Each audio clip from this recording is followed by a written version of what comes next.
terhadap kehidupan sosial ekonomi mereka. Di bulan suci Ramadan yang penuh barokah ini, para WNI di Sudan dan Eritrea juga ikut merasakan dampak tersebut. Untuk mengatasi dampak tersebut, banyak hal yang telah dilakukan oleh KBRI Khartoum bersama-sama dengan seluruh komponen WNI di Sudan yang tergabung dalam berbagai organisasi, termasuk Persatuan Pelajar Indonesia atau PPI Sudan, Forum Mahasiswa Pasca Sarjana Indonesia atau Porpas Sudan, Paguyuban Pekerja Migran Indonesia atau P2MI Sudan, dan organisasi-organisasi keluargaan, ormas, dan orpol lainnya yang ada di Sudan. Antara lain dengan memberikan paket bantuan berupa sembako dan alat kesehatan, dan memberikan paket buka puasa kepada para WNI yang ada di Khartoum, serta memfasilitasi proses pengobatan bagi WNI yang sakit. Di samping itu, KBRI Khartoum bersama elemen WNI di Sudan tersebut juga mengadakan lomba karya tulis populer bertema produktivitas diri selama Ramadan di tengah pandemi COVID-19, dan juga menyelenggarakan lomba video klip dengan tema kegiatan positifmu saat Ramadan di rumah saja. Kami berpendapat bahwa hal-hal yang sudah dilakukan secara bersama-sama tersebut tentunya akan lebih lengkap apabila disertai juga dengan kegiatan berupa siraman rohani kepada para WNI di Sudan dan Eritrea yang saat ini sedang bersama-sama berjuang menghadapi wabah COVID-19. Oleh karena itu, KBRI Khartoum selalu berupaya memberikan yang terbaik kepada para WNI di Sudan dan Eritrea, dalam hal ini dengan menyelenggarakan tausiah Ramadan bersama Bapak Ustadz Abdul Somad yang pernah studi di Khartoum melalui YouTube di channel KBRI. Kali ini dengan tema Hikmah Nuzul Quran dalam melihat wabah COVID-19 sebagai ujian hidup. Kami percaya bahwa acara tausiah Ramadan kali ini akan sangat bermanfaat bagi kita semua yang mengikuti. Akhirnya saya ucapkan selamat mengikuti tausiah Ramadan kali ini. Semoga Allah Subhanahu wa Ta'ala memberikan kesehatan, petunjuk dan lindungannya kepada kita semua, sehingga kita semua insya Allah dapat melalui masa mewabahnya COVID-19 ini dengan selamat. Amin, amin, ya Rabbal Alamin. Wabillahi taufiq wal hidayah. Wassalamualaikum warahmatullahi wabarakatuh. Waalaikumsalam warahmatullahi wabarakatuh. Terima kasih kami sampaikan kepada Bapak Duta Besar Republik Indonesia, Bapak Rosalis Rusman Adenan atas sambutannya. Sebagaimana yang telah disampaikan oleh Bapak Duta Besar tadi, bahwasanya KBRI Khartoum senantiasa berusaha semaksimal mungkin untuk memberikan pelayanan terbaik untuk WNI yang ada di Sudan, termasuk diantaranya memberikan program siraman rohani melalui acara tausiah Ramadan bersama Ustadz Abdul Somad yang saat ini kita laksanakan. Para pemirsa yang dirahmati oleh Allah Subhanahu wa Ta'ala, pada kesempatan kali ini kami juga nanti akan memberikan atau membuka sesi tanya jawab. Oleh karena itu, kepada para pemirsa yang ingin bertanya kepada Ustadz Abdul Somad dapat menulis pertanyaan di kolom komentar di channel YouTube KBRI Khartoum. Baiklah, tanpa memperpanjang kalimat, langsung saja kita akan memasuki acara inti pada pagi hari ini, yaitu tausiah Ramadan bersama Ustadz Abdul Somad dengan tema Hikmah Peringatan Nuzulul Quran dalam melihat wabah COVID-19 sebagai ujian hidup. Kepada yang terhormat Al-Mukarram Ustadz Abdul Somad, kami persilakan. Tafadhal Ustadz. Bismillahirrahmanirrahim. Assalamualaikum warahmatullahi wabarakatuh. Waalaikumsalam. Alhamdulillah wassalatu wassalamu ala Rasulillah wa ala alihi wa sahbihi wa man tabi'ahu wa mawalah. Yang sama-sama kita hormati Bapak Rosalis R. Adenan beserta Ibu Bapak Rosalis R. Adenan, Duta Besar Republik Indonesia di Khartoum, Duta Besar Republik Indonesia untuk Sudan dan Eritrea, beserta seluruh keluarga besar KBRI maupun yang mengikuti acara ini. Tidak dapat saya sebutkan satu persatu, insya Allah kita semua dimuliakan Allah Subhanahu wa Ta'ala. Kita ada satu kultum singkat terkait tentang hikmah nuzul Quran, yang kedua nanti tanya jawab. Adapun hikmah nuzul Quran, a'udzubillahi minasyaitonirrajim, wa nunazzilu minal Qur'ani ma huwa syifa. Kami turunkan Al-Quran ini sebagai obat. Lalu kemudian mungkin orang bertanya-tanya, kalau memang Al-Quran ini obat, mana obat diturunkannya Al-Quran untuk COVID-19? Mana ayatnya? Padahal Allah mengatakan Quran ini sebagai obat. Maka perlu dijelaskan, virus COVID-19 ini ada dua yang dia serang. Yang pertama, serangannya kepada mental. Yang diserang itu adalah mental orangnya duluan. Sehingga ketika orang dulu bersin, biasa aja.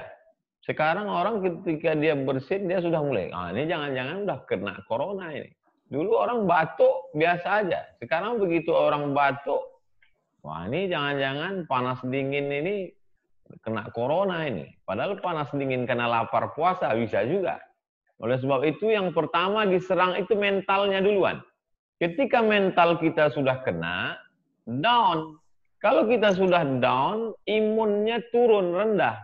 Kalau sudah imunnya turun, disitulah corona menyerang. Oleh sebab itu yang pertama dinaikkan Allah Subhanahu wa Ta'ala adalah mental manusia itu. Allah berfirman dalam Al-Quran, karena kaitan kita adalah hikmah nuzul Quran menyikapi COVID-19, corona sebagai musibah.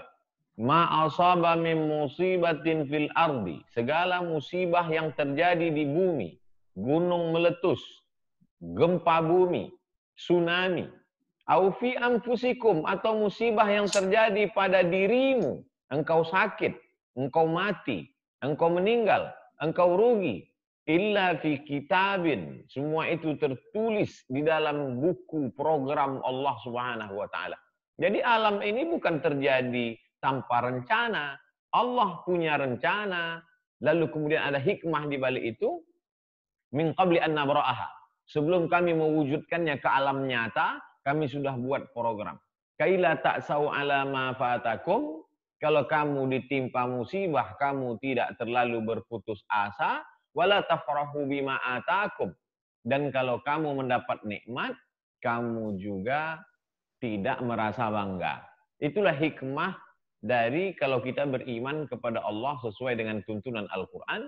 Kalau mendapat musibah tidak putus asa, kalau mendapatkan nikmat tidak terlalu bangga. Karena itu juga semuanya adalah dari Allah Subhanahu wa Ta'ala. Lalu kemudian setelah mental kita disehatkan, bahwa ada Allah yang melindungi kita, bahwa ada orang mati meninggal dunia, saudara-saudara kita yang meninggal, dibanggakan Allah. Kenapa? Keluarganya jangan terlampau sedih, jangan larut dalam kesedihan. Karena keluargamu yang meninggal itu, andai tidak ada wabah ini, dia tetap meninggal juga. Idza jaa ajaluhum. Dalam Quran disebutkan, kalau sudah masa ajal yang ditetapkan Allah itu sampai, la yastakhiruna sa'atan, usia tidak dapat ditunda walau sesaat, wala yastaqdimun, tidak pula dapat dimajukan sesaat. Lan tamuta nafsun, orang tidak akan mati. Qabla an tastakmila rizqaha wa ajalaha. Orang tidak akan mati sampai ajalnya penuh. Kalau tidak penuh ajalnya, orang tidak akan mati. Sampai rezekinya yang sudah dijanjikan Allah Subhanahu wa Ta'ala itu penuh. Penuh rezekinya, penuh ajalnya, pasti meninggal dunia. Berapa banyak orang meninggal dunia tidak terkena wabah COVID-19, dan berapa banyak pula orang yang kena penyakit ini dan kemudian dinyatakan sehat. Oleh sebab itu dibangkitkan semangat itu. Setelah semangat itu bangkit, lalu imunnya pun menjadi bangkit. Setelah imunnya bangkit, andai dia terkena penyakit itu pun, insya Allah dia akan sembuh. Ini mentalnya dulu. Karena kita selalu yang dikaji itu mentalnya. Itu coba lihat dalam lagu kebangsaan kita. Bangunlah jiwanya. Setelah bangunlah jiwanya, baru bangunlah badannya. Jadi bolak-balik pun cuci tangan dengan hand sanitizer, tapi kalau dia down, tidak ada gunanya. Baru kena serangan sekali, sudah kena. Tapi begitu mentalnya sudah dibangkitkan, jiwanya sudah dihidupkan, semangatnya tegak, tidak putus asa, barulah kemudian obat sampai saat ini belum ada. Vaksin saat ini belum ada. Berita terakhir Republika saya baca tadi malam, sampai 2021 vaksin belum tentu ditemukan. Itu kalau kita baca, itu akan membuat kita down, membuat kita jatuh, tapi tidak, kita tetap semangat. La ta'asu, jangan kamu putus asa dari rahmat Allah Subhanahu wa taala. Setelah bangkit semangatnya, barulah yang terkait dengan fisik. Ada di dalam Al-Qur'an menyebutkan bagaimana cara mengatasi COVID-19. Ada. Ketika sahabat Nabi Abdullah bin Mas'ud meriwayatkan hadis, la'anallahul washimat, tidak boleh tukang tato, tidak boleh mentato. Wal mutashimat, tidak boleh minta buatkan tato. Wal mutafallijat, orang yang mengotak-atik gigi.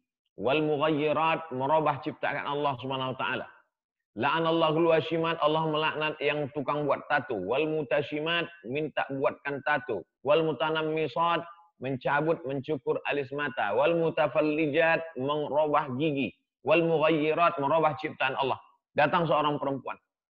Saya sudah baca Quran dari kulit ke kulit, enggak ada itu. Mana ada larangan tato? Kata Abdullah bin Mas'ud, ada dalam Quran. Saya sudah buka Quran, enggak ada larangan tato. Ini ayatnya. Wa ma atakumur rasulu fakhudhuhu wa ma nahakum anhu fantahu. Apa yang disuruh Rasulullah SAW ikuti, apa yang dilarang Rasulullah SAW tinggalkan. Jadi kalau nanti ada orang nantang, mana dari mulai surat Al-Fatihah sampai An-Nas, mana ada cerita tentang corona? Ada. Mana ayatnya? Apa yang diperintahkan Rasulullah SAW ikuti, apa yang dilarang Rasulullah SAW jauhi. Apa yang diperintahkan Rasulullah? Diperintahkan Rasulullah, idza sami'tum bihi, kalau kamu dengar ada wabah penyakit.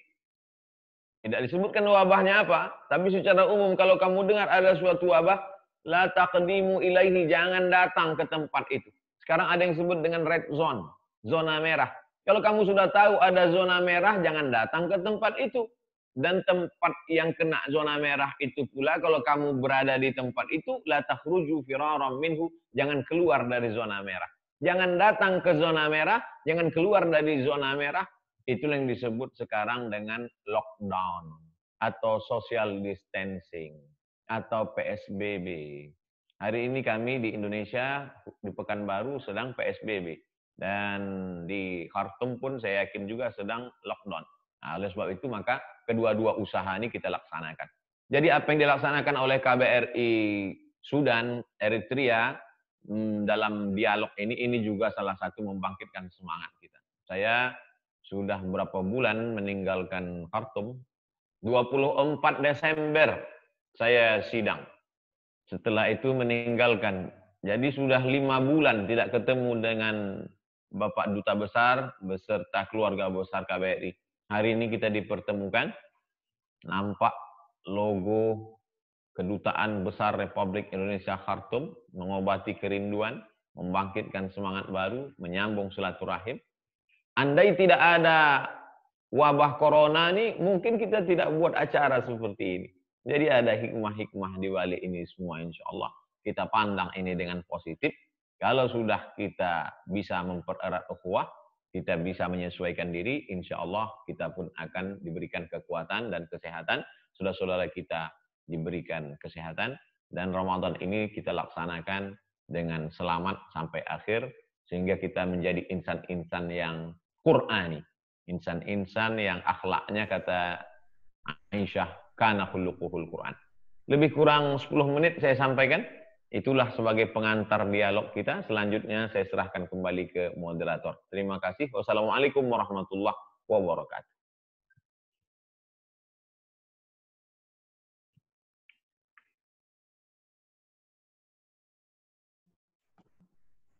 Terima kasih.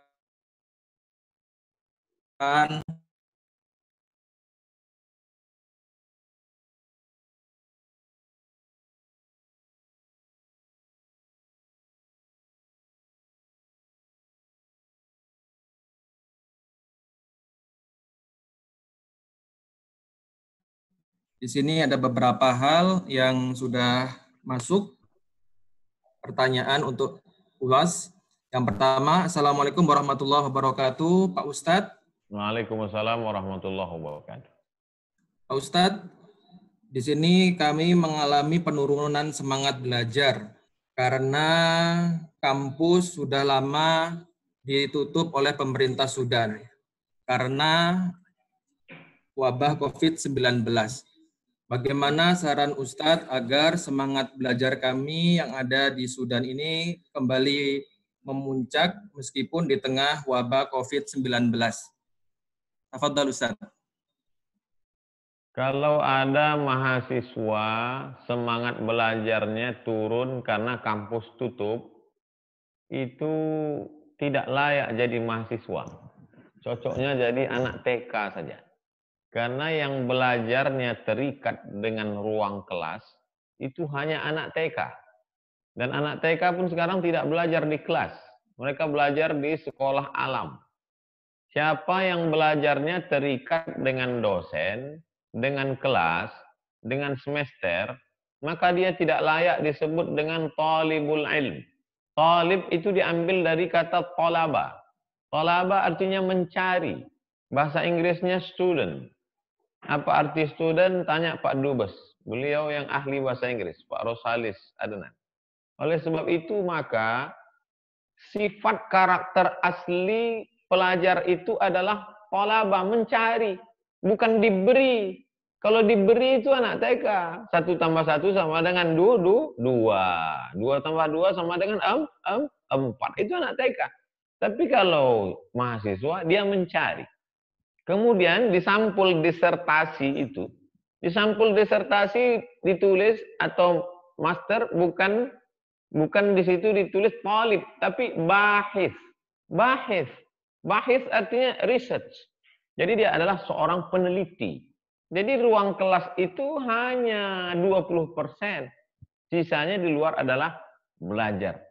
Kalaulah ruang kelas itu sebagai penentu pengetahuan, maka tidak akan ada Buya Hamka. Buya Hamka tidak pernah belajar di kelas, tapi menjadi ulama besar internasional yang luar biasa. Justru Universitas Al-Azhar memberikan dia doktor honoris causa. Oleh sebab itu maka jangan batasi dirimu dengan ruang kelas. Oke, kalau begitu apa yang bisa kami lakukan sebagai mahasiswa Sudan, Pak Ustadz? Pertama, nerjemah buku. Ulama-ulama di Sudan sangat produktif. Cari buku yang ditulis oleh ulama Sudan. Munculkan ulama-ulama Sudan. Kenalkan mereka ke orang Indonesia. Cari buku ulama Sudan, terjemahkan ke bahasa Indonesia, buat terjemah yang bagus. Saya sudah menterjemah 40 buku sampai hari ini. Dari buku yang tebal sampai yang tipis. Diterbitkan beberapa penerbit di Jakarta. Jadi saya bukan cuma nerjemahlah. Ustadz pernah nerjemah? Enggak, saya punya terjemah buku. Lalu kemudian setelah terjemah, yang kedua, mulai menulis apa yang bisa ditulis. Saya kasih tawaran yang suka fikih, yang dari Fakultas Syariah, coba buat tanya jawab. Dari mana kami ambil pertanyaannya? Pertanyaan-pertanyaan yang ditujukan ke Ustadz Abdul Somad selama ini. Cari di internet. Setelah saya teliti, ternyata jawaban Abdul Somad keliru. Meluruskan jawaban-jawaban senior kami, Abdul Somad. Judul bukunya, Junior Meluruskan Senior. Enggak apa-apa. Jawaban Abdul Somad itu hanya satu mazhab saja. Yang tepatnya adalah begini. Saya senang. Justru adik-adik saya dari Sudan yang meluruskan kekeliruan-kekeliruan saya. Selama ini dia jelaskan hanya satu mazhab saja. Mazhab yang banyak, Hanafi, Maliki, Syafi'i, begini. Baik, senang. Yang hobi fikih. Yang kedua, yang hobi akidah. Yang kebetulan dia jurusannya akidah. Bahaslah tentang akidah yang paling besar di Indonesia, yaitu tentang akidah Asy'ari. Bagaimana kehidupan Imam Asy'ari? Apakah Imam Asy'ari itu betul seperti yang dituduhkan Mu'tazilah berpindah ke Ahli Sunnah? Apakah akidah Asy'ari mentakwil? Apakah perbuatan mentakwil itu adalah bid'ah? Apakah kalau orang mentakwil berarti dia keluar dari salaf? Bukankah sebagian salaf juga mentakwil? Kullu syai'in halikun illa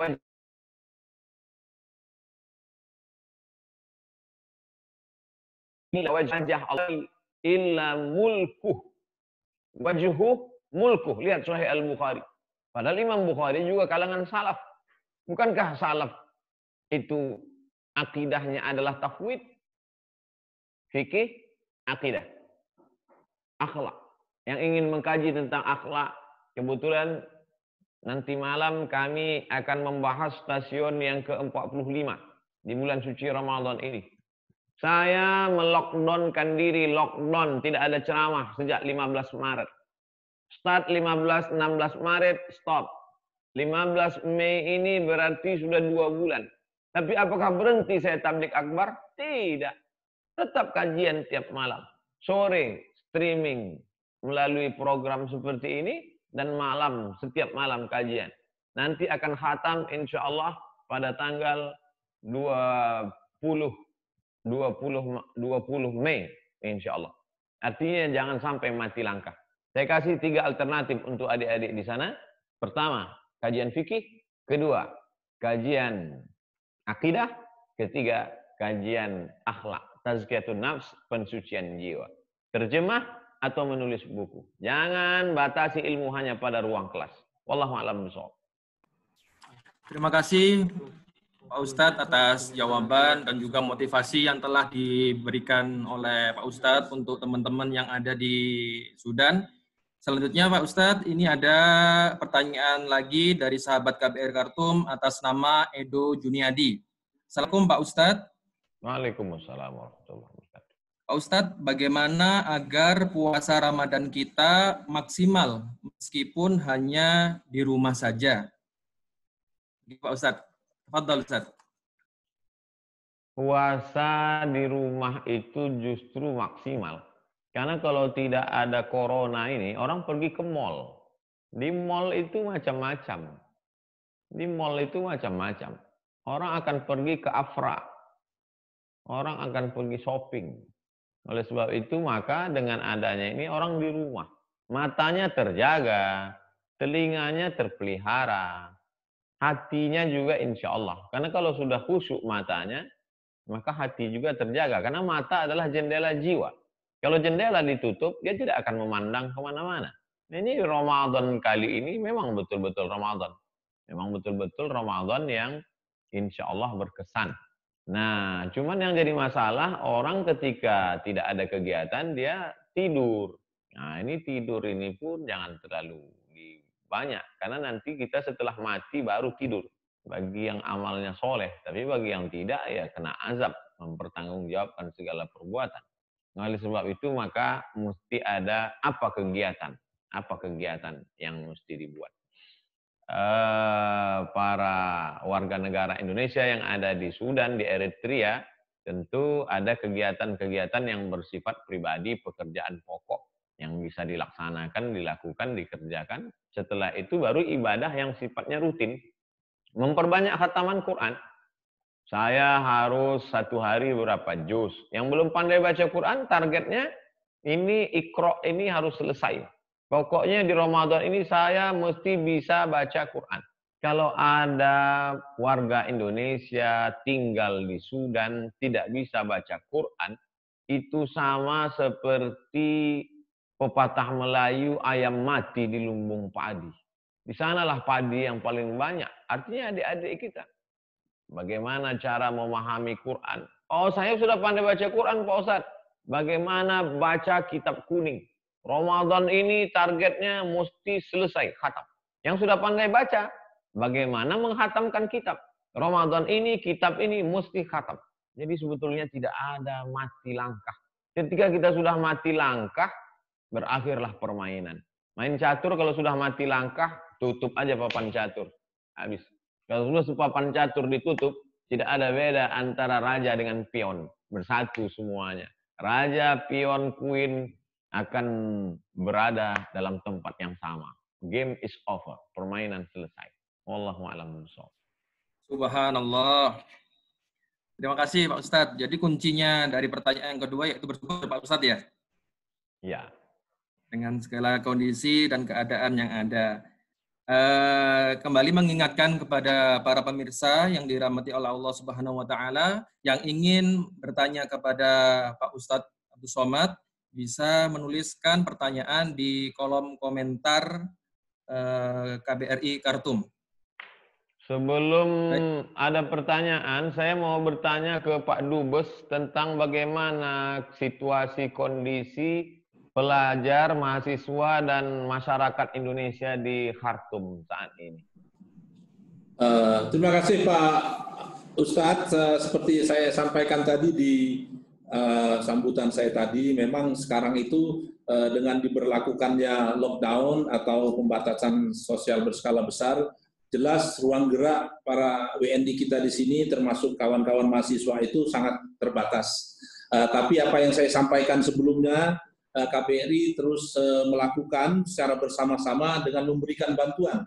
Tadi saya sebutkan memberikan bantuan, paket bantuan, kemudian paket buka puasa, dan juga kita untuk mengisi waktu luang mereka, kita mengadakan lomba karya tulis dan juga pembuatan video klip, Pak Ustadz. Ini sebagai usaha kita bersama untuk mungkin menghilangkan kebosanan dengan membuat suatu kegiatan yang sifatnya mendorong kreativitas para mahasiswa yang ada di sini.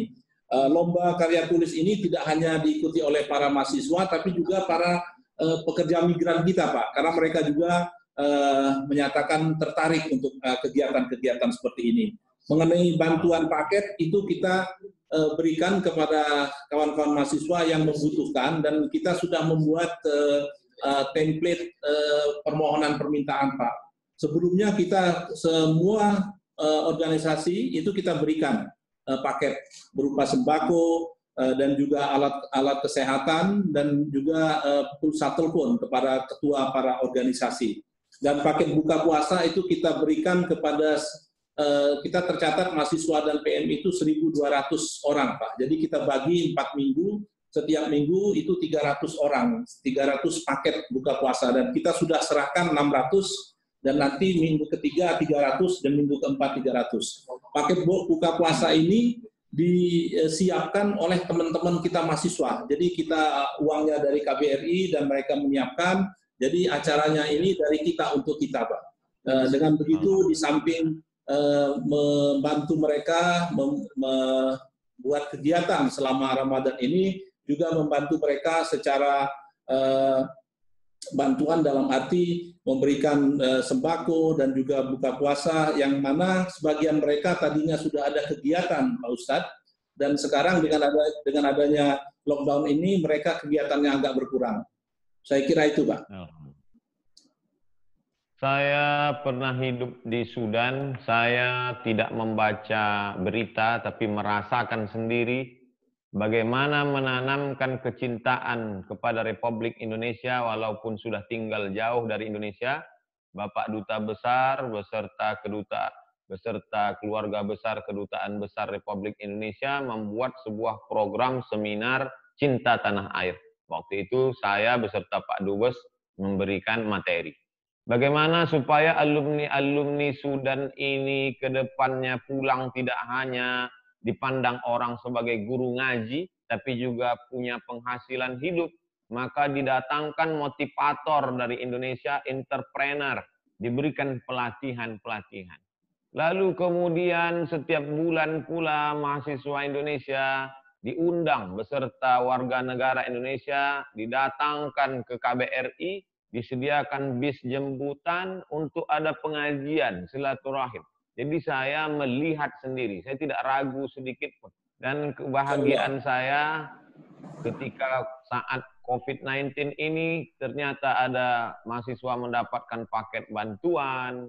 Kemudian pula yang sangat saya senang dari program tadi adalah lomba membuat video pendek, lomba membuat vlog, sehingga nanti adik-adik terbiasa untuk berdakwah tidak lagi langsung, tapi dakwah virtual. Saya berharap ada ke depan punya channel, kemudian punya follower, kemudian sehingga kita bisa memberikan informasi yang seimbang. Hari ini orang mencaci maki di internet, kenapa banyak konten-konten yang tidak mendidik? Kenapa banyak YouTuber yang tidak ada nilainya? Justru di dana menjual seks, menjual hiburan tidak bermakna. Tapi kalau kita balik kembali, yang menghibur tapi juga menjadi tuntunan mana? Insya Allah jawabannya akan datang dari mahasiswa Indonesia di Sudan. Mudah-mudahan Allah berikan semangat terus kepada Bapak Duta Besar, Ya Allah, amin. kepada keluarga besar KBRI, insya Allah. Amin. Ya Rabbal Alamin. Amin, insya Allah. Terima kasih Pak Ustaz. Ya Pak Duta. Terima kasih kepada Bapak Duta Besar dan juga Pak Abdul Somad. Kita lanjutkan sesi tanya jawabnya, Pak Ustadz. Ya. Pertanyaan berikutnya dari sahabat KBRI Khartoum atas nama Kaco Tulaksono. Assalamualaikum warahmatullahi wabarakatuh, Pak Ustadz. Waalaikumsalam warahmatullahi wabarakatuh. Pak Ustadz, bagaimana dengan sholat Idul Fitri? Sedangkan kami tinggal di apartemen yang hanya beberapa orang. Apabila nanti sholat Idul Fitrinya oleh pemerintah tidak boleh dilaksanakan di lapangan atau di masjid. Ini Pak Kaco. Benar, Pak. Benar. Mahasiswa. Dari P2MI kemungkinan, Pak Ustadz. Pekerja kita ya. Benar, Pak Ustadz. Jadi Pak Kaco punya dua pilihan. Ada dua pilihan. Yang pertama, sholat sendiri. Pak Kaco bisa sholat sendiri. Usolli sunnatan li'idil fitri raka'ataini lillahi ta'ala. 2 rakaat. Sama seperti sholat Idul Fitri yang lalu-lalu. 2 rakaat dengan takbir rakaat pertama, rakaat kedua. Nah, ini yang sendiri. Pilihan yang kedua adalah Pak Kaco buat sholat berjamaah di rumah. Walaupun jumlahnya tidak sampai jumlah seperti sholat Jumat. Karena menurut 4 imam, Imam Hanafi, Imam Muhammad bin Hasan Asy-Syaibani, Imam Laits bin Sa'ad, Imam Zufar. 4 imam ini membolehkan sholat Idul Fitri hanya minimal 4 orang boleh. Imam 1, makmum 3. Jadi Pak Kaco bisa berapa orang di situ? Ada 10 orang, imam 1, makmum 9. Kalau nggak ada yang bisa jadi imam, minta ke Pak Dubes supaya kirim anggota PPI 1 jadi imam. Insya Allah bisa dilaksanakan. Jangan sampai tidak sholat Id. Sudah hati sedih, jauh dari negeri, tidak sholat Id, galau. Nah ini oleh sebab itu tetap laksanakan sholat, 2 pilihan. Itu Pak Kaco. Wallahu a'lam bishawab. Terima kasih Pak Ustadz atas jawabannya. Insya Allah dari Pak Kaco puas terhadap jawaban dari Pak Abdul Somad. Selanjutnya pertanyaan berikutnya datang dari sahabat KBRI Khartoum atas nama Nasihul Murtadha. Assalamualaikum warahmatullahi wabarakatuh, Pak Ustadz. Waalaikumsalam warahmatullahi wabarakatuh. Mengenai penanggalan 17 Ramadan sebagai nuzulul Quran, apa ada sejarah tentang itu atau itu hanya sebatas adat yang ada di Indonesia? Tafadhal Ustadz. A'udzu billahi minasyaitonir rajim. Wa ma anzalna 'ala 'abdina. Al-Qur'an kami turunkan kepada hamba kami Muhammad sallallahu alaihi wasallam yaumal furqan, pada hari Furqan. Hari Furqan hari membedakan, yang membedakan hak dan batil. Yaumal taqal jam'an, hari bertemunya 2 pasukan besar, pasukan kaum muslimin dan pasukan kafir musyrik. Hari bertemunya 2 pasukan besar Yaumal Furqan itu adalah hari Jumat 17 Ramadan.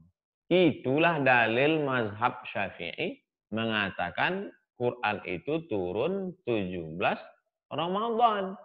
Dan itulah yang diambil oleh orang Indonesia untuk memperingati malam nuzul Quran pada malam 17 Ramadan. Adapun yang malam 27 berdasarkan hadis Nabi, taharru lailatul qadri fil ashril awakhir. Carilah Lailatul Qadar, malam turunnya Quran pada malam 10 terakhir. Di 10 terakhir itu yang mana? Yang ganjil-ganjil. Dan yang ganjil yang mana? Yang 27. Apakah hanya dua pendapat saja? Malam 17 dan malam 27?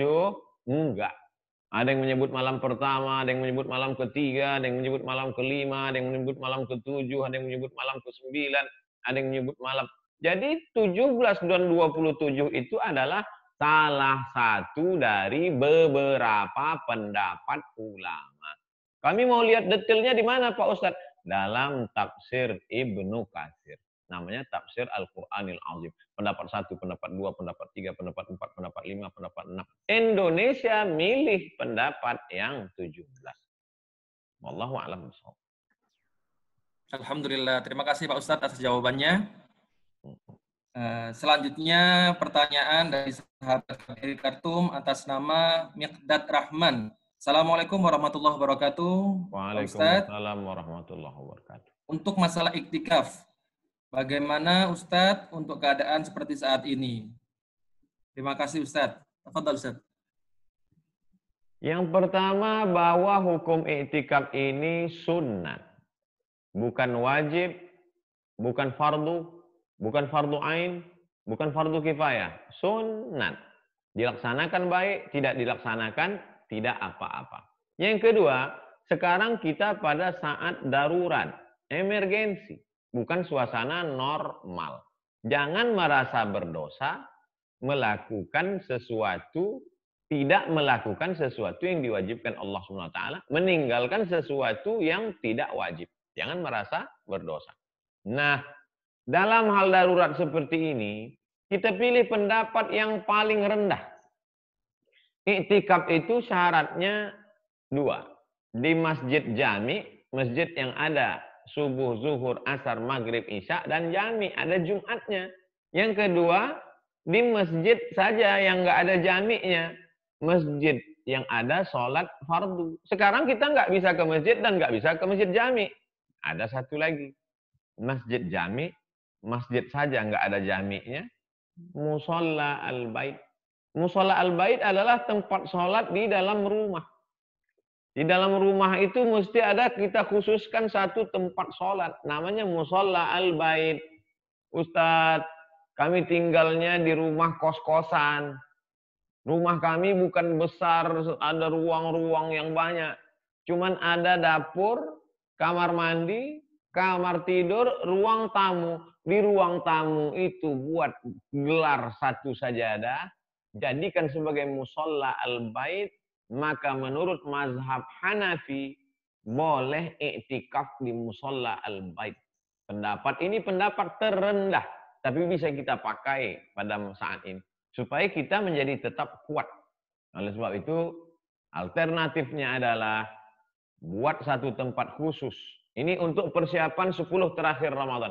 Persiapan 10 terakhir Ramadan untuk iktikaf, buat satu tempat khusus musolla al-bait dalam rumah, maka iktikaflah di sana. Habis sholat subuh, duduk berzikir sampai terbit matahari, sholat sunat isyraq. Man sholat subuh fi jama'atin, siapa yang sholat subuh berjamaah. Thumma qa'ada yadhkurullah, duduk berzikir mengingat Allah. Hatta tatlu asyam, sampai terbit matahari. Thumma yusalli rak'ataini, sholat sunat isyraq 2 rakaat. Iktikaf pagi. Iktikaf malam, sholat tarawih, habis tarawih witir, habis witir baca Quran tadarus, habis tadarus zikir. Iktikaf malam. Iktikaf tengah malam, bangun tidur, wudu, sholat sunat wudu, sholat sunat taubat, sholat sunat hajat, sholat sunat tahajud, baca Quran, zikir, baru makan sahur. Jadi bisa 3 kali iktikaf. Iktikaf pagi, iktikaf malam, iktikaf midnight, tengah malam. Wallahu a'lam bishawab. Terima kasih Pak Ustadz atas jawabannya. Subhanallah, Islam selalu memberikan solusi kepada umatnya di setiap permasalahannya. Bukan begitu Pak Ustadz? Amin, amin. Pertanyaan berikutnya Pak Ustadz datang dari hamba Allah melalui hotline KBRI Khartoum. Ya. Pertanyaannya cukup panjang Pak Ustadz. Assalamualaikum warahmatullahi wabarakatuh, Pak Ustadz. Waalaikumsalam warahmatullahi wabarakatuh. Sebagaimana diketahui, selama pemberlakuan lockdown di Khartoum ini, harga-harga barang pokok melambung. Ya. Kebetulan untuk gas LPG yang dimaksud di sini, Ustadz, harganya menjadi 5 kali lipat dari harga normal. Dan yang jual dengan harga 5 kali lipat tersebut kebetulan adalah tukang gas yang bisa antar sampai ke depan rumah. Ya. Jadi dia menaikkan harga karena dia mengambil ongkos, juga karena carinya jauh sekali. Tapi menurut sebagian orang, khususnya orang Sudan sendiri, harga tersebut terlalu mahal dan tidak masuk akal. Ya. Dibilangnya ambil untung besar. Kemudian ada yang menyatakan bahwa hal itu adalah haram jika kita membeli kepada orang tersebut. Bagaimana hukumnya Ustadz jika kita membeli gas dari orang tersebut? Tafadhol Ustadz. Di antara tugas negara adalah menjaga kestabilan harga. Masih ingat dulu zaman Pak Harto, malam acara RRI, dulu itu orang tidak peduli pada itu. Malam ini diumumkan harga cabai keriting, harga minyak goreng, harga beras. Dulu saya waktu itu paling bosan, kalau dengar itu saya matikan itu. Apa ini harga cabai keriting? Sekarang baru saya paham. Kestabilan harga itu dijaga oleh pemerintah. Sehingga ketika ada yang memainkan harga lebih dari yang ditetapkan pemerintah, maka dia bisa ditangkap. Karena dia sudah menumpuk barang. Nah, kalau di negeri itu terjadi penumpukan barang, maka dia dikuasai sekelompok orang, ihtikar namanya, penumpukan barang, itu adalah perbuatan yang haram. Jadi ketika kita ikut, berarti kita berkontribusi pada perbuatan haram. Cuman dari satu sisi lain, kita juga butuh. Bagaimana kalau masyarakat Indonesia yang ada di Khartoum tidak membeli gas? Lalu dia mau makan pakai apa? Emangnya kita masih di kampung pakai kayu api? Mana bisa di Sudan masak pakai kayu api? Saya hidup di Sudan, pernah di Sudan, paham. Oleh sebab itu mau tidak mau, suka tidak suka, kita beli ini. Ad-darurat tubihul mahzurat. Kondisi darurat membolehkan yang terlarang. Wad-daruratu tuqaddaru biqadriha. Darurat itu diukur kadarnya. Ini kadar kebutuhan. Makanan adalah salah satu kebutuhan pokok. Bagaimana orang bisa makan kalau tidak ada menghidupkan? Orang bisa sholat karena tegak tulang belakangnya. Orang bisa puasa karena dia makan sahur. Ma la yatimul wajib illa bihi fahuwa wajib. Oleh sebab itu jangan takut membeli gas. Kalau sudah berusaha tidak ada di mana-mana, belilah gas itu. Kenapa? Karena untuk mencukupi kebutuhan. Bagi yang sudah beberapa hari ini tidak sahur, tidak buka gara-gara takut beli gas ini, beli. Karena itu adalah dalam keadaan darurat. Wallahu a'lam bishawab. Terima kasih Pak Ustadz. Insya Allah menjadi pencerahan bagi kami yang tinggal di Sudan, Pak Ustadz, karena memang kelangkaan gas yang saat ini terjadi di kota Khartoum. Ya. Selanjutnya, pertanyaan berikutnya datang dari sahabat KBRI Khartoum atas nama Muhammad Zikri. Assalamualaikum warahmatullahi wabarakatuh, Ustadz. Waalaikumsalam warahmatullahi wabarakatuh. Jika ingin mengqadha puasa wajib, apakah bisa digabung dengan puasa sunnah? Semisal ingin mengqadha puasa wajib digabung dengan puasa Senin Kamis.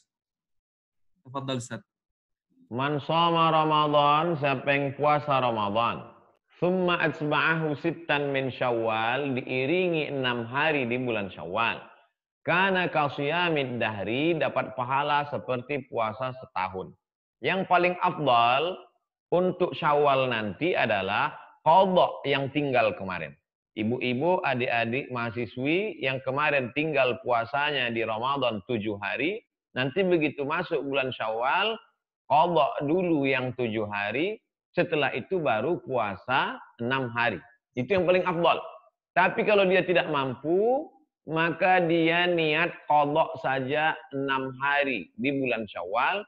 6 hari dia puasa di bulan Syawal, otomatis dia dapat pahala puasa sunat Syawal. Saya ulang sekali lagi. Puasa qadha dia 6 hari di bulan Syawal, otomatis sudah dapat pahala puasa sunat 6 hari di bulan Syawal. Pendapat Imam Zakaria Al-Ansari yang dikutip oleh Syekh Atiyah Sakhar dalam Fatwa Al-Azhar, fatwa-fatwa Al-Azhar. Begitu juga kalau ada ibu-ibu mengqadha puasanya karena dulu menyusukan anak atau mengandung, tinggal puasanya, maka dia qadha Senin, Kemis, Senin, Kemis, Senin, Kemis, Senin, Kemis, 8 hari dia puasa qadha pada hari Senin, hari Kemis. Tapi niatnya niat qadha, bukan niat sunat. Kalau dia niat puasa sunat, qadhanya tidak dapat. Tapi kalau dia niat qadha, maka otomatis niat qadha, sunatnya ngikut. Wallahu a'lam. Terima kasih Pak Ustadz atas pencerahannya. Kemudian pertanyaan berikutnya datang dari sahabati KBRI Khartoum atas nama Nova Rosawanda. Ya. Assalamualaikum warahmatullahi wabarakatuh, Ustadz. Waalaikumsalam warahmatullahi wabarakatuh. Apakah ada hadis yang menyatakan kapan berakhirnya COVID-19 ini? Dan apa amalan atau zikir supaya kita terhindar dari virus tersebut? Fadhal Ustaz. Hadis tentang Suraya, bintang yang kelihatan, disebutkan dalam kitab Musnad Ahmad bin Hanbal. Hadis itu hadis dhaif. Hadis dhaif tidak bisa dijadikan sebagai hujjah untuk menetapkan hukum. Hadis dhaif, kata Imam Nawawi, ittafaqal ulama ala jawazil amal bil hadis dhaif. Sepakat ajma'al ulama ala jawazil amal bil hadis dhaif. Ijma' ulama, konsensus ulama boleh mengamalkan hadis dhaif. Imam Asyuti menetapkan 5 syarat. Pertama, bukan dalam masalah menetapkan hukum halal haram, bukan dalam masalah akidah, tidak ada periwayatnya yang kadzab pendusta, masih bernaung di bawah hadis sahih dan untuk fadail amal. Adapun pendapat ulama tentang kapan berakhirnya suatu wabah berdasarkan istiqra secara umum global. Biasanya kalau mendung hujan. Walaupun tidak selamanya mendung itu hujan. Makanya ada lagu mendung tak berarti hujan. Tapi secara umum kalau sudah mendung, hujan. Nah, biasanya wabah ini berakhir, penelitian Imam Al-Hafiz Ibnu Hajar Al-Asqalani, nama kitabnya Badlul Ma'un fi Fadlit Ta'un. Tentang masalah ta'un. Ta'un itu wabah. Biasanya wabah yang terjadi di negeri-negeri umat Islam, itu akan terangkat terangkat pada bulan bidayatis shaif, awal musim panas. Awal musim panas untuk tahun 2020 ini, awal musim panas jatuh pada tanggal 21 Juni. Itu kabar bahagianya, tapi menurut penelitian Imam Ibnu Hajar dulu. Apakah 21 Juni ini akan berakhir? Kalau nanti ternyata tidak berakhir, jangan salahkan Imam Ibnu Hajar. Karena ini kan secara umum, biasanya. Kalau tidak berakhir 21 Juni, berarti ini di luar biasa. Jangan salahkan saya pula, karena saya mengutip pendapat Ibnu Hajar. Tapi yang jelas, kita terapkan social distancing ini, jaga jangan berkerumun, karena wabah ini seperti api. Wabah ini seperti api. Api hanya akan memakan kayu bakar yang kering. Lalang kering dia bakar. Ada kayu dia bakar. Kalau nggak ada lalang, nggak ada, dia akan padam sendiri. wabah ini akan padam kalau kita disiplin social distancing. Wallahu a'lam.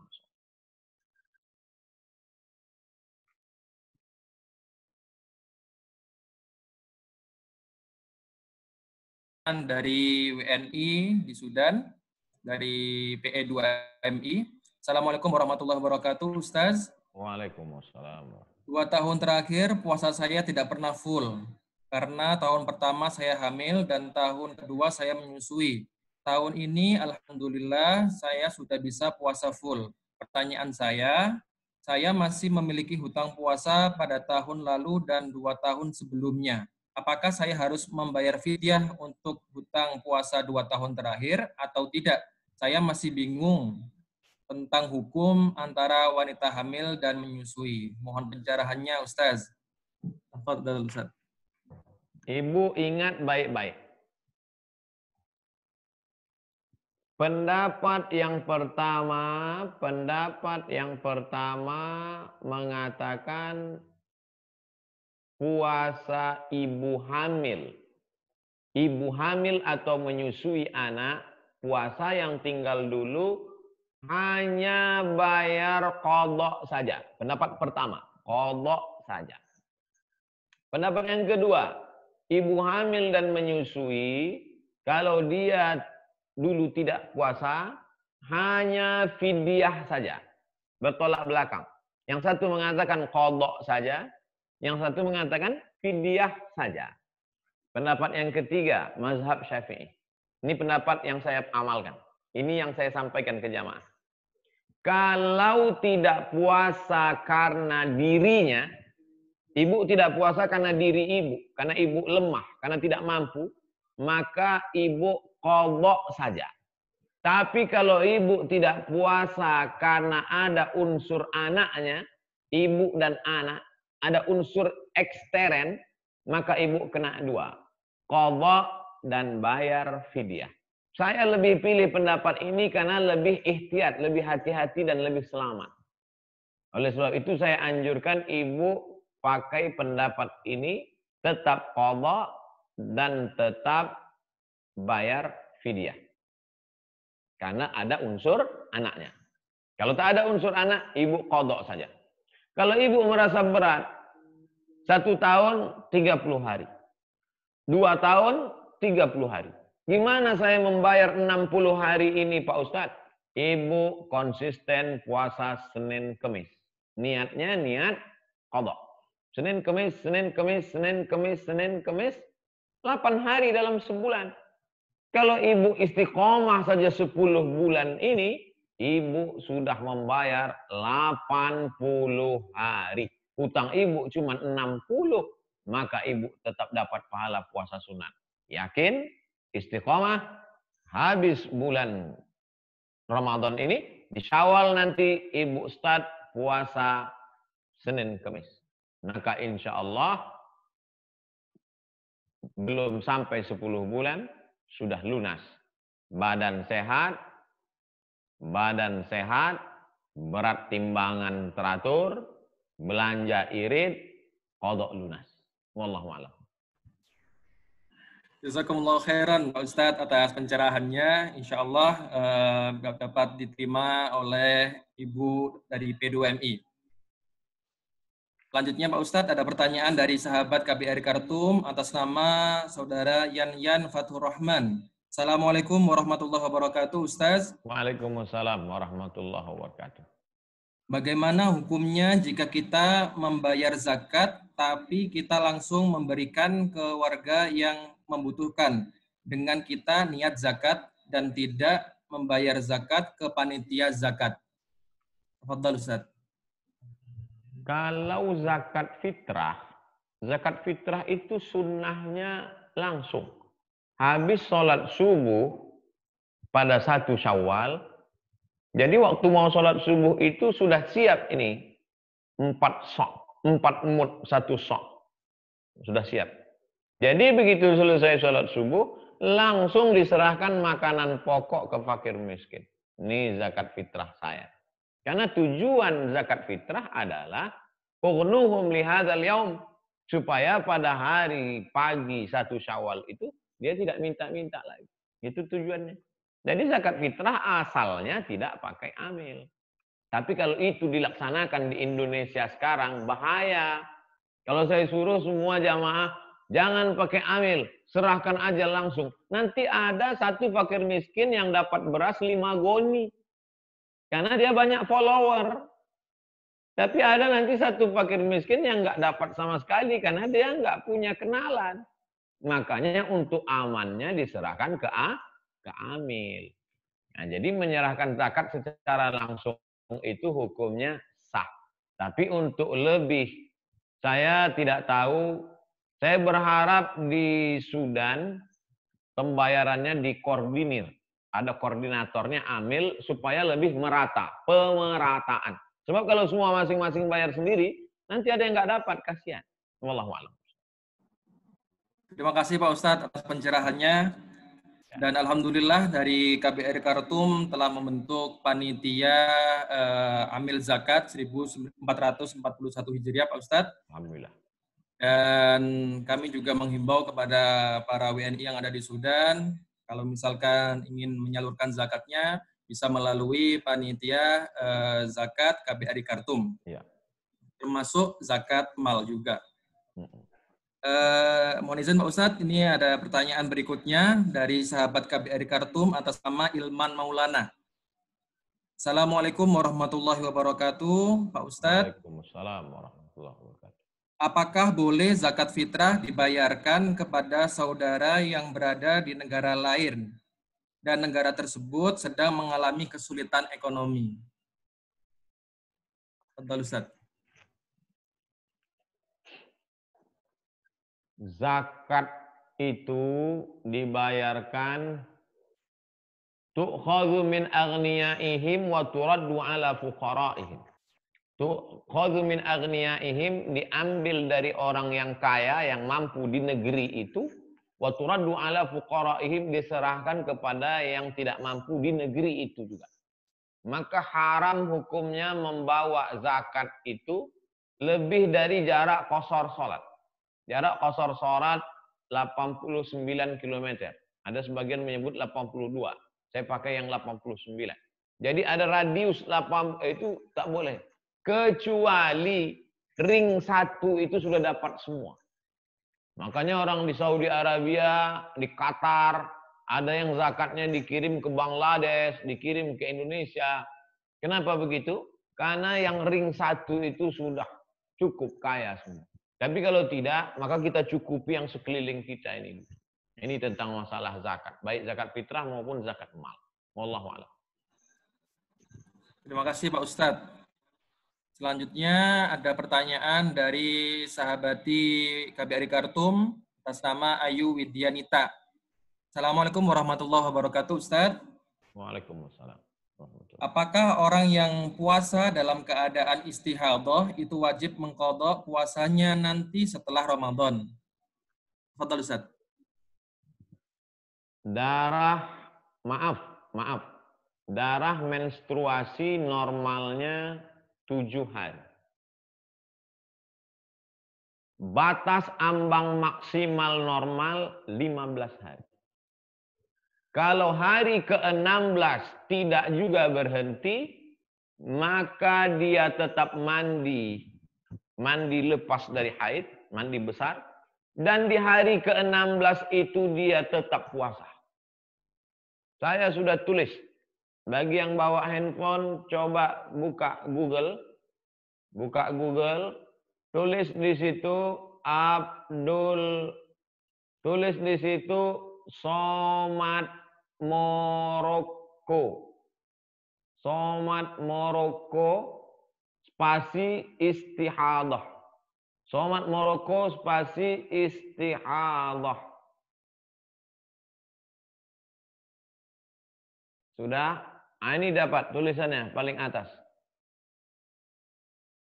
Tuh, kelihatan? Yang paling atas. Somat Moroko istihadhah paling atas. Saya mohon maaf nih Pak Dubes, nama saya masih Somat Moroko, belum Somat Sudan. Karena ini tulisannya diposting 2010. Ini diposting 2010 Pak Dubes. Sebelum saya ke Sudan. Yang baru-baru itu sekarang Somad Sudan. Oke. Gak apa-apa, Pak. Alhamdulillah. Oke. Terima kasih Pak Ustadz. Ya.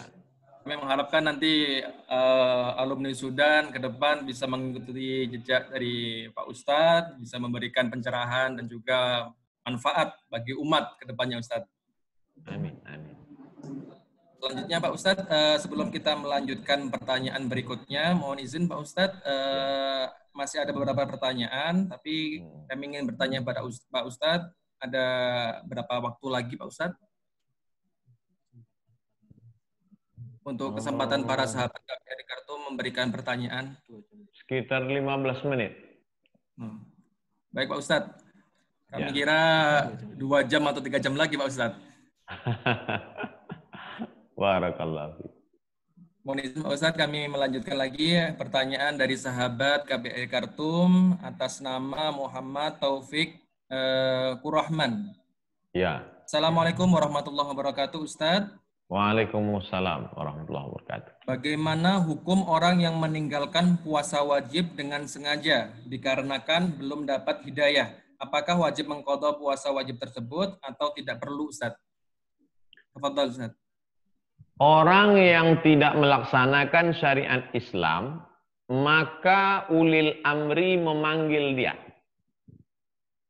Saya berbicara tentang hukum Islam.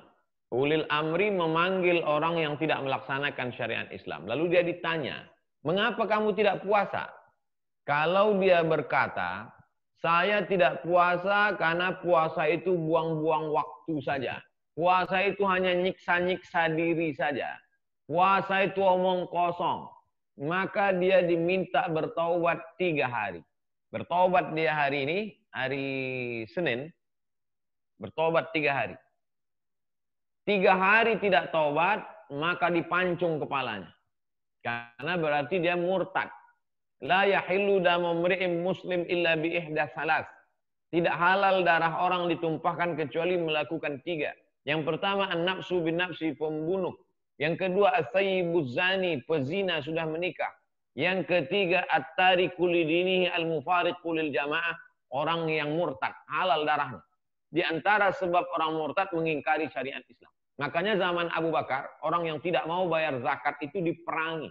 Karena dia mengingkari syariat Islam, halal darahnya. Yang kedua, ditanya dia, kenapa kamu tak puasa? Saya mengakui puasa itu wajib. Saya tahu puasa itu wajib. Cuman saya malas. Orang ini fasik. Orang fasik dijatuhi hukuman ta'zir namanya. Bukan hukuman hudud, bukan hukuman qisas, tapi hukuman ta'zir.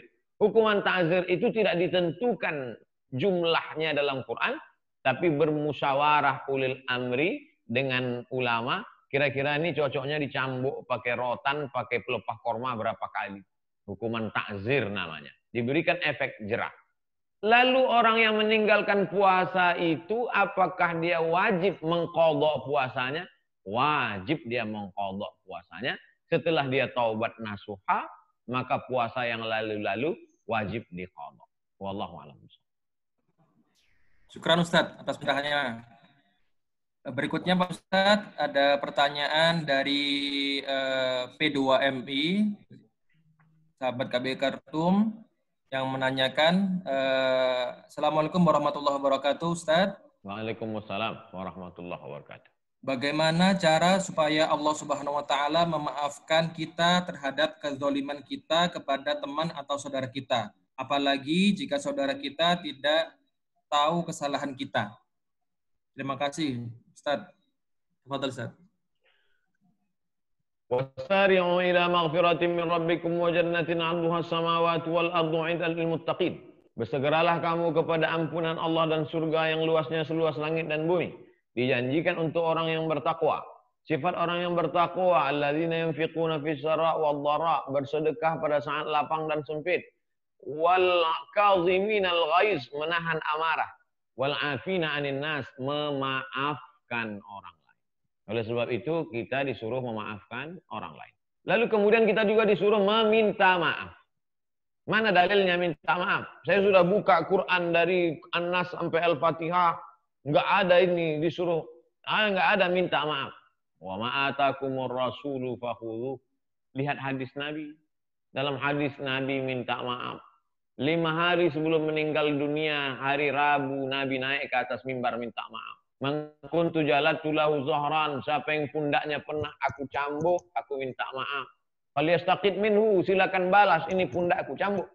Man kuntu syatamtu lahu irdan, siapa yang harga dirinya pernah aku caci maki, aku minta maaf.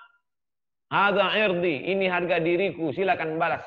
Siapa yang pernah aku pinjam uangnya, aku minta maaf. Tapi kalau dia mau nuntut, idfa' ya fadal. Ada seorang sahabat Nabi minta bayar. Innalaka alayya thalatha darahim. Engkau punya utang 3 dirham. Idfa' ya fadal, bayar wahai fadal. Jadi minta maaf dan memaafkan. Kalau dia masih hidup, minta maaf. Kalau ada utang piutang, bayar. Kalau dia sudah meninggal dunia, maka kita doakan dia, Allahumma ighfir lahu warhamhu wa'afihi wa'fu anhu wa akrim nuzulahu wasi' madkhalahu ila akhir. Wallahu a'lam. Terima kasih Ustadz atas pencerahan yang telah diberikan, dan pertanyaan sebelum terakhir Ustadz, ini datang dari sahabat KBR Khartoum atas nama Mikdad Rahman yang bertanya, Assalamualaikum warahmatullahi wabarakatuh Ustadz. Waalaikumsalam warahmatullahi wabarakatuh. Bagaimana hukumnya orang yang berpuasa di negara yang puasanya 20 jam dan ikut bukanya pakai jam Mekah? Tafadhal Ustaz. Yang pertama, tanya dokter yang amanah, dokter yang ngaji, dokter yang hijrah, berapa jam batas kemampuan manusia untuk puasa. La yukallifullahu nafsan illa wus'aha. Allah tidak membebani orang di luar kemampuannya. Fattaqullaha mastata'tum. Takwalah kamu kepada Allah sesuai kemampuan kamu. Pak dokter, berapa jam batas kemampuan manusia? Ketika dokter mengatakan batas kemampuan manusia 16, maka yang 20 jam tadi berarti di luar kemampuan. Apakah orang yang tinggal di waktu 20 jam nggak puasa? Tetap puasa. Ngikutnya waktu mana? Mengikut negeri yang terdekat dari dia yang normal. Kalau dia tinggal di kutub, cari negeri yang terdekat dari kutub yang normal. Bukan ikut Mekah. Cari negeri yang terdekat di Eropa yang normal, ikutlah waktu itu. Ikuti televisinya, kapan masuk maghrib, berbuka, kapan masuk waktu sahur, kapan waktu subuh, imsak start. Wallahu a'lam. Terima kasih Pak Ustadz, dan pertanyaan terakhir dari sahabati KBR Khartoum atas nama Nova Roswanda menanyakan, Assalamualaikum warahmatullahi wabarakatuh Ustadz. Waalaikumsalam warahmatullahi wabarakatuh. Apakah seseorang yang sudah bertaubat akan disiksa lagi di api neraka atas dosanya tersebut? Fadhal Ustadz. At-taibu minaz dzambi kama la dzambalah. At-taibu minaz dzambi kama la dzambalah. Orang yang bertaubat dari dosanya maka seperti tidak berdosa. Kalau begitu dia seperti tidak ada dosa, diampuni Allah Subhanahu wa taala. Illa man taba, siapa yang bertaubat, wa amana, beriman dengan baik, wa amila amalan salihah, beramal saleh. Kalau ada orang bertaubat, beriman dengan baik, beramal saleh, yubaddilullahu sayyiatihim hasanat. Semua dosa-dosanya yang lalu diganti Allah dengan kebaikan. Dan dia masuk ke dalam surga Allah. Mudah-mudahan kita termasuk orang yang pernah silap salah berdosa, tapi kemudian kita diampunkan Allah dan masuk ke dalam surga, tidak mampir ke neraka jahanam insyaallah. Amin ya rabbal alamin. Amin ya rabbal alamin. Terima kasih Ustadz atas segala pencerahan dan juga nasihat tausiah yang telah diberikan kepada kami yang ada di Sudan dan para pemirsa di seluruh penjuru dunia yang menyaksikan video tausiah Ramadan KBR Khartoum kali ini. Sebelum kita tutup, sebelumnya kami meminta doa kepada Ustadz Abdul Somad, khususnya doa yang dikhususkan untuk teman-teman para WNI ekspatriat yang berada di Sudan. Semoga kami yang ada di Sudan bisa menjalankan puasa dengan maksimal dan dapat dengan ikhlas menghadapi kondisi dan situasi yang ada saat ini. Adik-adik kelas saya yang ada di Sudan, yang nonton acara ini dari awal sampai akhir, kumpulkan pertanyaan tadi, beri jawaban yang lebih lengkap menurut kitab ini, menurut kitab ini, menurut kitab ini, menurut kitab ini, isi Ramadan dengan itu, tulis buku. Judulnya Kritik Junior Terhadap Senior. Ada Sahih Bukhari, ada Sahih Muslim. Ada Sahih Bukhari, ada Sahih Muslim. Lalu datang Imam Al-Hakim. Dia kumpulkan hadis-hadis yang sahihnya menurut syarat Bukhari dan Muslim, mustadrak. Tidak pernah berhenti berkarya. Berkaryalah, menulislah, supaya orang di masa akan datang tahu bahwa kau pernah hidup di masa lalu. Untuk Bapak Duta Besar, Pak Rosalis Adenan, serta seluruh keluarga besar KBRI, saya ucapkan banyak terima kasih. Pak Kamal, Sama-sama, Cut, Pak Miftah, Pak Ijil, PPI, Semari, semuanya. Ini merupakan hiburan buat saya, karena 2 hari yang lalu dosen pembimbing saya, Profesor Dr. Omar Al-Ma'ruf Ali meninggal dunia. Beliau termasuk orang yang senang dengan Pak Duta Besar. Kebahagiaan beliau pada malam terakhir pertemuan kita makan malam dijamu oleh Bapak Duta Besar beserta dosen pembimbing dan dosen penguji. Maka itu kebahagiaan mereka dan kebahagiaan saya juga. Saya yakin dan percaya mudah-mudahan program-program yang dibuat oleh Bapak Duta Besar diikuti oleh duta-duta yang lain yang tidak tahu mau buat program apa di tempat dia bekerja. Jangan malu-malu untuk mengcopy, mengkloning program ini. Dari mulai membangkitkan kecintaan tanah air pada mahasiswa, membuatkan program entrepreneur, membuatkan program kajian, lomba membuat vlog video pendek, dan program lainnya. Silakan datang studi banding ke KBRI Harto. Di akhir majelis, mari kita sama berdoa kepada Allah Subhanahu wa taala. A'udzubillahi minasyaitonirrajim. Bismillahirrahmanirrahim. Alhamdulillahirabbil alamin arrahmanir rahim. Maliki yaumiddin. Iyyaka na'budu wa iyyaka nasta'in. Ihdinas siratal mustaqim, siratal ladzina an'amta 'alaihim ghairil maghdubi 'alaihim waladdallin. Amin. Allahumma inna natawassalu ilaika bisirril Fatihah. Kami mohon kepada Engkau dengan kemuliaan surat Al-Fatihah. Kefarij kurubana, lepaskan kami dari segala musibah ya Allah. Tuballigh maqasidana, sampaikan maksud tujuan kami ya Allah. Allahumma faqihna fid din, dalamkan ilmu agama kami ya Allah. Warzuqna fahmal mursalin, berikan kami pemahaman seperti yang Kau berikan kepada nabi dan wali-walimu ya Allah. Allahumma alif baina qulubina, satukan hati kami ya Allah. Kama alafta baina qulubi anbiya'ik, sebagaimana Kau satukan hati para nabi dan wali-walimu ya Allah. Allahumma ansurna fa innaka khairun nasirin, tolong kami Engkau sebaik-baik penolong. Hasbunallahu wa ni'mal wakil, ni'mal maula wa ni'man nasir, wala haula wala quwata illa billahil aliyil azim. Allahumma dafa'anna al-bala, Allahumma dafa'anna al-ghala, Allahumma dafa'anna al-waba. Bang, jauhkan kami dari segala bala, jauhkan dari kami segala masalah, jauhkan kami dari segala wabah penyakit, bil khusus COVID-19 ini ya Allah. Allahumma ja'al baldatana baldan aminan mutmainnah. Jadikan negeri asal kami Indonesia dan negeri tempat kami menuntut ilmu dan mencari nafkah Sudan negeri yang aman, damai, tentram ya Allah. Wassallallahu ala sayyidina wa maulana Muhammad. Adapun pemimpin-pemimpin kami, bil khusus Bapak Dubes kami beserta keluarga besar KBRI yang Kau berikan amanah, panjangkan umur mereka, sahih ajsadahum, sehatkan badan mereka, waj'al qawi imanahum, kuatkan iman mereka, tsabbithum 'alal imani wal Islam, jadikan istiqamah dalam la ilaha illallah Muhammadur Rasulullah sallallahu alaihi wasallam. Rabbana atina fid dunya hasanah wa fil akhirati hasanah wa qina adzabannar. Wa sallallahu ala sayyidina wa maulana Muhammad wa ala alihi wa sahbihi wasallam walhamdulillahi rabbil alamin. Saya bisa ngomong sebentar ya? Ya. Sebelum kita tutup, Pak Ustadz, terima kasih sekali lagi atas kesediaan Pak Ustadz Abdul Somad sudah berbagi tausiah dengan kita dan juga sudah memimpin doa. Tapi saya mungkin agak ralat sedikit Pak tadi. Sebetulnya program-program yang kami lakukan di sini itu cloning juga dari perwakilan lain Pak yang lebih duluan. Jadi ya di satu sisi mungkin kami mengadakan improvisasi, tapi beberapa perwakilan yang lain yang duta besarnya lebih kreatif gitu Pak, mereka juga sudah melaksanakan itu dan kami juga mengambil beberapa hal yang kami anggap baik dan kami lakukan di sini, dan ada akan sedikit improvisasi berdasarkan lokal konten yang ada di Sudan.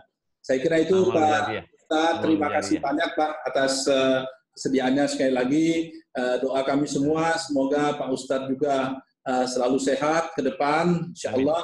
Amin. Kita senantiasa diberikan kesehatan, petunjuk dan lindungan oleh Allah Subhanahu wa taala sehingga kita semua dapat melewati masa yang tidak biasa ini, masa yang cukup sulit ini dengan adanya wabah COVID-19 ini dengan selamat. Amin, amin ya rabbal alamin. Terima kasih Pak Ustaz. Jazakumullah khairan. Amin. Terima kasih kami sampaikan kepada Bapak Duta Besar Republik Indonesia, Bapak Rosalis Rusman Adenan, dan juga kami ucapkan terima kasih yang setinggi-tingginya kepada Bapak Ustadz Abdul Somad atas waktu yang diberikan sehingga kami bisa mendengarkan tausiah dan siraman rohani langsung dari Pak Ustadz alumni Sudan. Semoga acara yang telah kita laksanakan mendapatkan ridho dari Allah Subhanahu wa taala dan Allah akan mempertemukan kita nanti di jannahnya insyaallah. Terima kasih, dan terakhir saya Muhammad Lukman Hambali memohon maaf apabila terdapat kesalahan ucap, tingkah dan juga kesalahan teknis dalam memandu acara tausiah Ramadan kita pada kesempatan yang berbahagia ini. Allahumma fiq ila aqwamit thariq. Assalamualaikum warahmatullahi wabarakatuh. Waalaikumsalam warahmatullahi wabarakatuh. Terima kasih. Terima kasih Pak Dubes. Jazakumullah. Terima kasih Ustaz. Terima kasih. Jazakumullah. Di recording kita udah tutup ya. Ya, udah.